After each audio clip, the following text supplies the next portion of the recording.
외국인이 우리 시장에서 14조 원이라는 천문학적인 자금을 쏟아내며 떠나갔지만 이 숫자 뒤에 숨겨진 기계적 진실을 우리는 오늘 차갑고 정교하게 해부해 볼 필요가 있습니다.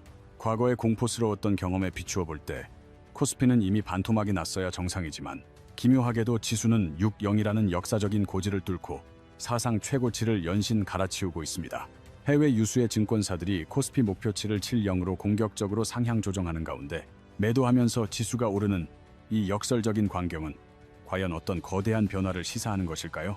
우리는 그동안 외국인이 팔면 시장은 폭락한다는 아주 오래된 신탁과도 같은 공식을 굳게 믿어왔으며 실제로 1997년과 2008년의 위기는 그 공식이 증명된 순간이었습니다. 그렇기에 14조 원이라는 숫자가 찍힌 전광판을 마주한 많은 투자자들이 이미 고점을 찍었으니 이제는 도망쳐야 할 때라며 불안함에 휩싸여 머릿속이 복잡해지는 것은 당연합니다. 하지만 놀랍게도 현실은 우리의 본능적인 공포와는 정반대로 흘러가고 있으며 삼성전자에서만 6조 8천억 원, 하이닉스에서 3조 8천억 원이 빠져나갔음에도 시장은 주저앉지 않았습니다. 과거의 공식이 작동했다면 시장은 이미 회복 불능의 상태로 무너졌어야 하지만 현재의 코스피는 기계적인 매도세를 비웃기라도 하듯 강력한 하방 경직성을 보여주며 버티고 있습니다. 더 기이한 점은 골드만삭스나 맥쿼리 같은 외국계 투자은행들이 삼성전자의 영업이익 전망을 상향하며 지수가 70 이상 갈 수 있다고 외치며 앞뒤가 안 맞는 행동을 한다는 것입니다. 한쪽에서는 주식을 무자비하게 팔아치우고 다른 한쪽에서는 더 오를 것이라고 장밋빛 전망을 내놓는 이 모순은 우리가 외국인을 하나의 인격체로 오해하기 때문에 발생하는 착시입니다. 외국인은 결코 하나의 생각을 가진 단일한 존재가 아니며 한국인 5천만 명의 생각이 제각각이듯 외국인이라는 단어 뒤에는 수천 개의 펀드와 알고리즘이 얽혀 있습니다. 지금 우리 시장에서 14조 원을 던지고 있는 주체는 한국 경제의 펀더멘탈을 분석하고 비관적인 전망을 내놓는 인간 애널리스트가 아니라는 사실을 우리는 반드시 깨달아야 합니다. 그들은 여전히 한국 기업들의 실적이 개선될 것이라고 믿고 있지만 실제 매도 버튼을 누르는 것은 실적 분석과는 전혀 무관한 거대하고 차가운 기계적 시스템들입니다. 이제 우리는 외국인 매도라는 거대한 빙산 아래 숨겨진 진짜 배후들, 즉 시장의 판도를 뒤흔드는 기계들의 세계를 하나씩 파헤쳐보며 진실에 다가가야 할 시간입니다. 가장 먼저 우리가 직시해야 할 팩트는 국내 외국인 거래량의 무려 80%가 사람이 아닌 고도의 알고리즘에 의해 자동화된 매매로 이루어지고 있다는 놀라운 사실입니다. 이 알고리즘들은 한국 기업이 반도체를 얼마나 잘 만드는지, 내년 수익이 어떠할지를 분석하는 대신 오직 숫자로 표시되는 글로벌 매크로 지표들에만 혈안이 되어 있습니다.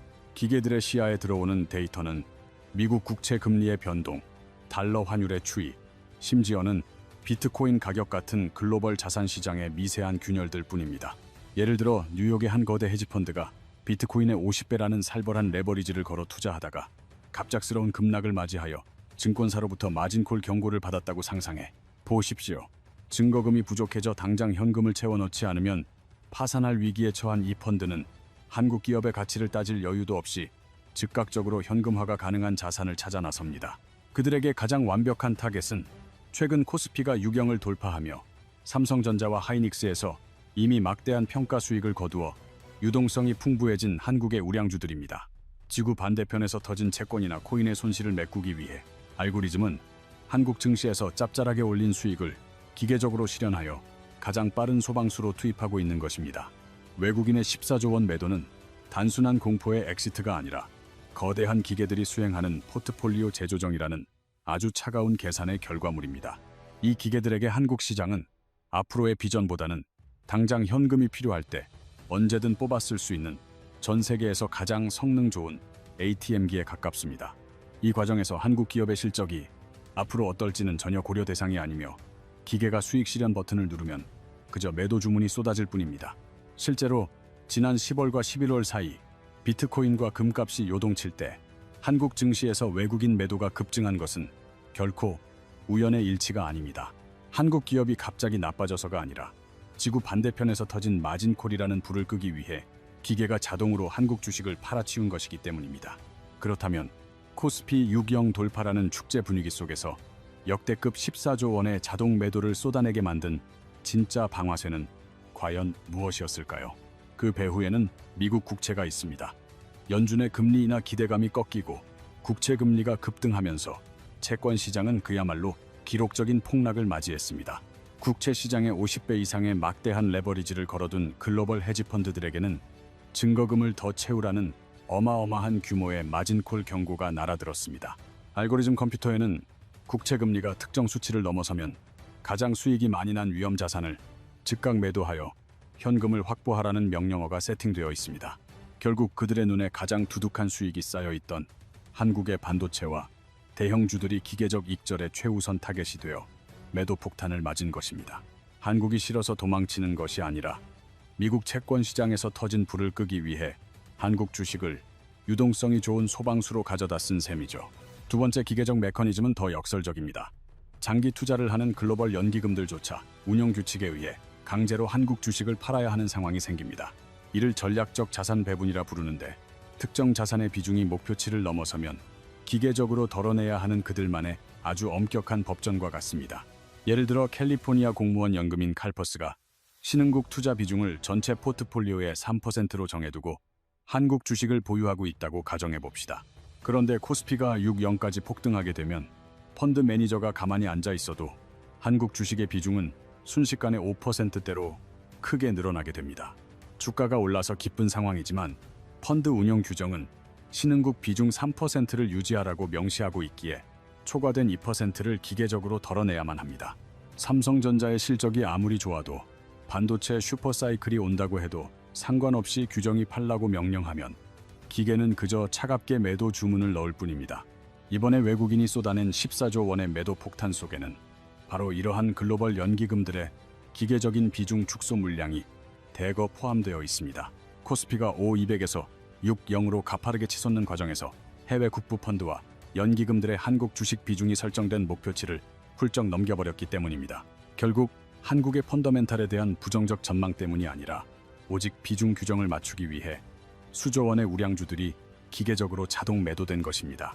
이러한 기계적 매도는 남의 나라 이야기가 아니며 우리 국민의 노후를 책임지는 국민연금 역시 똑같은 룰의 딜레마에 빠져 비명을 지르고 있습니다. 올해 국민연금이 설정한 국내 주식 목표 비중은 14.9%이지만 코스피가 6구경을 돌파하며 평가액이 급증하자 실제 비중은 18%대까지 치솟았습니다.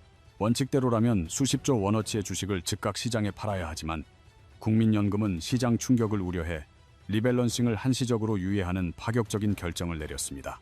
규정을 위반하면서까지 강제로 매도 스위치를 꺼두었지만 이는 언제 다시 작동할지 모르는 거대한 시한폭탄의 타이머를 잠시 멈춰 세운 것에 불과합니다. 세 번째로 우리가 주목해야 할 배후는 전 세계 수조 달러의 자금을 움직이는 블랙록 같은 거대 패시브 펀드들의 정기적인 리밸런싱 메커니즘입니다. 이들은 MSCI 같은 글로벌 지수를 거울처럼 똑같이 추종해야 하며 이 과정에서 지켜야 할 아주 까다롭고 엄격한 법적 규제가 존재합니다. 특히 미국 세법상 단일 종목의 비중이 전체 펀드의 25%를 넘지 못하게 하는 다변화 규제는 지수 급등기에 아주 강력한 매도 압박으로 작용합니다. 코스피가 60을 돌파하는 과정에서 삼성전자와 SK하이닉스의 비중이 25% 한도를 넘어서자 펀드들은 규정을 맞추기 위해 수백만 주를 덜어내야 했습니다. 여기서 많은 분들이 기계가 룰을 맞추겠다고 시장을 폭락시키는 것 아니냐며 오해하시지만 이 거대 기계들은 절대로 무질서하게 움직이지 않습니다. 이들은 언제 비중을 조절할지 미리 시장에 공지하고 철저한 계획하에 움직이며 시장을 붕괴시키지 않기 위해 고도로 계산된 방식을 선택합니다. 그런데 왜 유독 장마감 직전인 동시호가 시간에 수백만 주의 매도 물량이 한꺼번에 쏟아져 나와 우리를 공포에 떨게 만드는 것일까요? 패시브 펀드의 생명은 펀드의 수익률을 지수와 소수점 아래까지 일치시키는 것이며 지수는 그날의 최종 가격인 종가를 기준으로 산출됩니다. 오차를 없애기 위해 매니저들은 장중에 가격을 흔드는 대신 가장 정확한 기준가인 종가가 결정되는 그 짧은 찰나에 물량을 집중시켜 거래를 체결합니다. 즉, 동시호가의 폭탄 매도는 시장이 망할까봐 던지는 패닉셀링이 아니라 오차를 줄이기 위해 알고리즘이 실행한 정교한 규정 준수의 결과입니다. 결국 외국인 14조 매도의 본질은 한국 경제에 대한 사형 선고가 아니라 거대한 기계들이 포트폴리오의 균형을 맞추기 위해 벌이는 대규모 이사 작업입니다. 누군가는 마진콜을 막기 위해, 누군가는 비중 규정을 지키기 위해, 또 누군가는 지수 오차를 줄이기 위해 각자의 룰에 따라 기계적으로 버튼을 누른 것입니다. 주가가 계속 올라 돈을 벌어다 주는데 왜 굳이 파느냐는 의문이 생기겠지만 이 거대 자금들의 최우선 목표는 수익 극대화가 아닌 리스크 관리입니다. 연기금과 인덱스 펀드는 수백만 명의 노후 자금을 굴리는 곳이기에 대박을 터뜨리는 것보다 쪽박을 차지 않는 안정적인 포트폴리오 유지가 훨씬 중요합니다. 특정 국가나 종목의 비중이 기형적으로 커지면 예기치 못한 악재가 터졌을 때 펀드 전체가 감당할 수 없는 타격을 입기 때문에 이를 원천 차단하는 것이죠. 아무리 우상향하는 주식이라도 정해진 목표를 넘으면 가지치기를 해서 수익을 확정짓고 전체적인 균형을 유지하는 것이 기계들의 철칙입니다. 기계들이 던진 엄청난 물량을 지금 누가 받아내고 있는지를 확인하는 과정은 우리 주식시장에서 가장 소름돋는 관전 포인트가 될 것입니다. 언론에서는 국내 기관들이 11조 원을 순매수하며 외국인의 공세를 막아낸 구원투수처럼 묘사하지만 그 속을 들여다보면 전혀 다른 그림이 그려집니다. 기관의 매수세 11조 원 중 무려 90%에 달하는 약 10조 원은 단순한 시장 방어가 아니라 증권사의 차익거래 알고리즘이 만들어낸 결과물입니다. 현물 주식은 맹렬하게 팔리지만 선물 시장에서는 매수세가 몰려 선물 가격이 현물보다 비싸지는 콘텐고 현상이 발생하자 기계들이 즉각적으로 반응한 것입니다. 선물은 미래의 가격을 지금 미리 정해두고 거래하는 약속이며 주식시장의 코스피 선물 역시 미래의 지수를 사고 팔겠다는 일종의 계약입니다. 문제는 미래를 예측하는 선물 가격과 현재의 실제 주식 가격이 항상 일치하지 않으며 이 가격 차이가 벌어지는 찰나를 증권사 컴퓨터가 포착합니다. 선물이 현물보다 비정상적으로 비싸지면 증권사 알고리즘은 100% 안전한 수익을 위해 비싼 선물을 매도하고 동시에 저렴해진 현물 주식을 대량으로 매수합니다. 일부에서는 외국인이 현물을 비싸게 넘기려고 선물 가격을 조작해 증권사를 유인했다는 음모론을 제기하지만 이는 글로벌 금융시장의 거대함을 간과한 착각입니다. 사실 현물 주식을 파는 외국인과 선물 시장에서 매수 포지션을 잡는 외국인은 서로 다른 목적을 가진 완전히 별개의 투자 주체들입니다. 현물을 파는 쪽은 마진콜이나 비중 조절이 급한 연기금들이고 선물에서 매수 버튼을 누른 쪽은 코스피의 추가 상승을 노리는 추세 추종 펀드들입니다. 이들의 목적이 우연히 한 지점에서 엇갈리며 선물이 비싸지는 현상이 발생했고 이 절묘한 틈을 국내 증권사의 차익거래 컴퓨터가 정확하게 파고들었습니다. 증권사가 시세 차익을 먹기 위해 밑에서 매수 대기줄을 형성해주자 현물을 팔아야 했던 외국인들은 폭락 없이 14조 원어치 주식을 편안하게 넘겼습니다. 이는 악의적인 조작이 아니라 파생 상품의 가격 차이를 노리는 기계들의 궤도 메커니즘이 절묘하게 맞물려 들어간 시장의 구조적 결과물일 뿐입니다.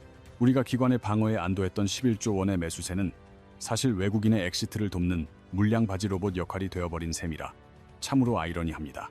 물론 증권사 입장에서도 비싼 선물을 팔고 싼 현물을 사서 그 차액만큼 100% 무위험 수익을 챙겼으니 결코 손해보는 장사는 아니었습니다. 단기적으로 보면 외국인은 비싸게 팔아줬고 증권사는 안전하게 수익을 챙겨서 좋은 윈윈 게임처럼 보이지만 진짜 무서운 문제는 지금부터 시작됩니다. 현재의 코스피 시장은 기형적으로 팽팽하게 당겨진 고무줄과 같아서 언제 어디서 균형이 깨질지 모르는 매우 위태로운 언밸런스 상태에 놓여 있습니다. 선물 매수에는 외국인 자금이 과도하게 쏠려 있고 증권사는 진짜 주식인 현물을 10조 원이나 억지로 떠안고 있는 비정상적인 구조가 형성되었습니다. 증권사의 10조 원 매수는 한국 주식의 가치가 좋아서 산 것이 아니기에 이 물량은 시장의 방향이 바뀌는 순간 거대한 시한폭탄으로 돌변합니다. 선물 시장에 들어온 외국인이 목적을 달성하고 대거 이탈하거나 만기일이 다가와 가격이 조정되면 팽팽하던 수급의 균형은 순식간에 무너질 수 있습니다. 만약 선물 가격이 급락하여 현물보다 싸지는 백오데이션 현상이 발생하면 증권사 알고리즘은 청산을 위해 10조 원의 현물을 시장가로 무자비하게 던지게 됩니다. 하지만 다행히도 이 복잡한 수급의 매듭은 폭락 없이도 풀릴 수 있으며 기계가 꼬아놓은 판은 때로 기계적인 방식으로 아주 조용히 해결되기도 합니다. 첫 번째 방법은 외국인들이 선물 계약을 다음 만기일로 미루는 롤오버 전략이며 이 경우 증권사 역시 10조 원의 현물을 팔지 않고 그대로 보유하게 됩니다. 두 번째이자 가장 핵심적인 시나리오는 가상의 주식인 선물을 진짜 주식인 현물로 맞바꾸는 이른바 EFP 거래가 선물 만기일에 극적으로 일어나는 것입니다. 증권사 컴퓨터가 차익 거래를 끝내기 위해 10조 원의 현물을 시장에 쏟아내는 그 찰나의 순간에 외국인들이 그 물량을 한꺼번에 싹쓸이하여 자신의 지갑에 담아갑니다. 이렇게 되면 시장에는 10조 원의 매도 폭탄이 떨어졌음에도 불구하고 주가는 단 1원도 하락하지 않은 채 주인이 바뀌는 완벽한 손바뀜이 일어나게 됩니다. 문제는 선물 만기일이 닥치기 전까지는 저 기계들이 진짜 주식을 받으려는 장기 투자자인지 아니면 시세 차익만 노리는 투기꾼인지 그 누구도 알 수 없다는 점입니다. 만약 선물을 샀던 세력이 현물을 받을 생각 없이 차익만 챙겨 떠난다면 증권사가 던지는 10조 원의 폭탄을 받아줄 쿠션은 순식간에 사라져버리고 맙니다.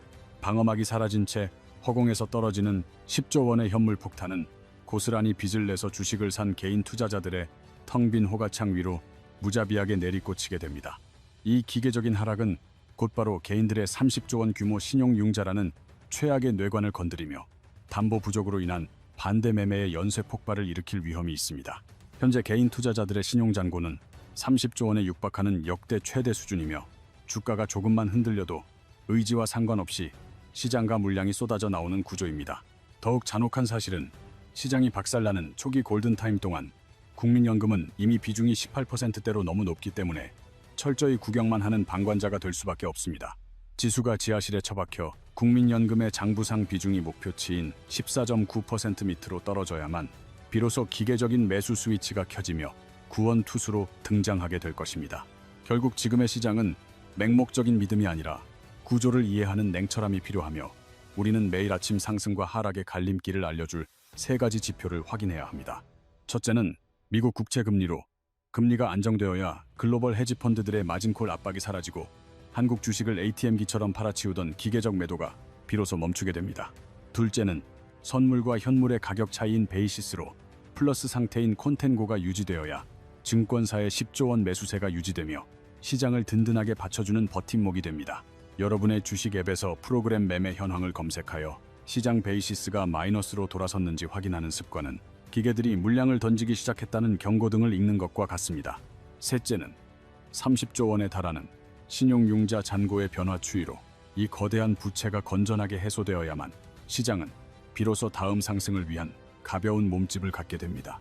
외국인의 14조 원 매도는 공포의 신호가 아니라 거대한 시스템의 변화일 뿐이며 이제 여러분은 누군가의 의견이 아닌 시스템의 변수를 스스로 읽는 눈을 가지셨습니다. 이 팽팽한 수급의 줄다리기 끝에 시장은 과연 어떤 시나리오를 선택하게 될까요? 여러분의 냉철한 통찰력을 믿으며 저는 언제나 여러분의 성공적인 투자를 응원하겠습니다.